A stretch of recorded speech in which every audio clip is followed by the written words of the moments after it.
சீமானை சந்திக்கும் அண்ணாமலை எனும் தலைப்பில் தான் இந்த காணொலியை நம்ம விரிவாக காண இருக்கோம். அண்ணாமலையை சந்திக்கிற சீமான் அப்படின்னா இதற்கு நிறைய பேசு பொருள்கள், அது மட்டும் இல்லாமல் சமூக ஊடகங்களில் நடக்கக்கூடிய விவாதங்கள் அப்படிங்கிறது எண்ணற்றது இருக்குது.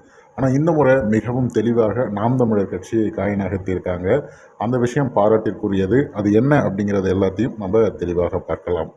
நாம் தமிழர் கட்சி தமிழ்நாட்டில் 15 ஆண்டுகளுக்கு மேலாக மண்ணுக்காகவும் மக்களுக்காகவும் உழைக்கிறது.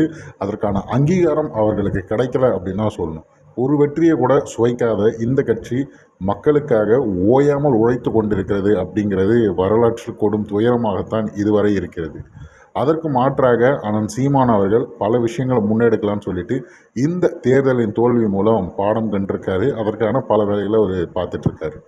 இப்போ அண்ணாமலை அவர்கள் திடீர்னு அண்ணன் சீமான் அவர்களை சந்திப்பதற்கான காரணம் என்ன, அது மட்டும் இல்லாமல் இந்த சந்திப்பின் மூலம் வெளிப்படக்கூடிய நிகழ்வு என்ன அப்படிங்கிறத நம்ம பார்க்கலாம். அண்ணாமலை அவர்கள் இன்னும் 2-3 தினங்களில் தமிழ்நாட்டு அரசியலில் ஒரு மிகப்பெரிய ஒரு அதிர்வலையை உருவாக்க போவதாக சொல்லியிருக்காங்க. இன்றைய தினம் கூட செய்தியாளர் சந்திப்பில் வரும்போது, அண்ணா ஒரு 2 தினங்கள் மட்டும் காத்திருங்க, அன்றைய தினம் உங்கள் அனைவரையும் அமர வைத்து நான் அனைத்திற்கும் பதில் சொல்ல கடமைப்பட்டிருக்கேன், நான் அன்னைக்கு பேசுகிறேன் அப்படிங்கிற மாதிரி சொல்லிட்டு ரொம்ப வேகமாக அவர் செல்கிறாரு. இதற்கான காரணங்கள் என்ன அப்படின்னா, அண்ணாமலை அவர்கள் புதியதாக ஒரு கட்சி துவங்க இருக்கார் அப்படின்னு அனைவராலும் தெரியப்பட்ட ஒரு விடயம்தான்.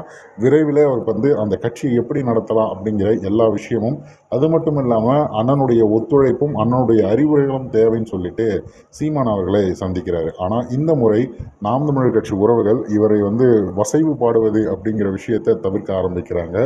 ஒவ்வொரு கட்சியில் புதிதாக வரக்கூடியவர்கள் புதிய கட்சி தொடங்குவார் அப்படின்னோடனே அவர்களுடைய கருத்தியலும் கொள்கையும் திராவிடம் சார்ந்தோ அல்லது இது போல் இப்போ அண்ணாமலை ஆரம்பித்து அவர் சொல்லட்டும், சொன்ன பிறகு நம்ம பேசலாம். இப்போ அவர்கள் மாதிரி யாரெல்லாம் திராவிடம் சார்ந்து வராகிறாரோ, அது கமலஹாசனில் தொடங்கி இருக்க விஜய் வரைக்குமே நாம் தமிழர் கட்சி கடுமையாக எதிர்த்தாங்க. ஆனால் இனி வரும் காலங்களில் எதிர்க்க தேவையில்லை. அவங்களோட கொள்கை ரீதியான எதிர்ப்பு இருக்கிறது போதுமானது. ஏன்னா நமக்கான எதிரிகள் ரொம்ப அதிகம். நம்ம மாற்று அப்படின்னு உருவாக்கி வைக்கக்கூடிய வாக்குகள் எல்லாம் அவங்க ரொம்ப இலகுவாக அள்ளிட்டு போகிற மாதிரியான ஒரு சூழல் ஏற்படுகிறது.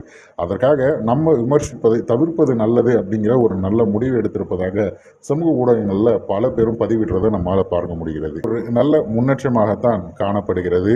முதலில் அண்ணாமலை அவர்கள் கட்சி தொடங்கட்டும், அடுத்த நிகழ்வுகள் என்ன அப்படிங்கிறத பொறுத்திருந்து பார்ப்போம்.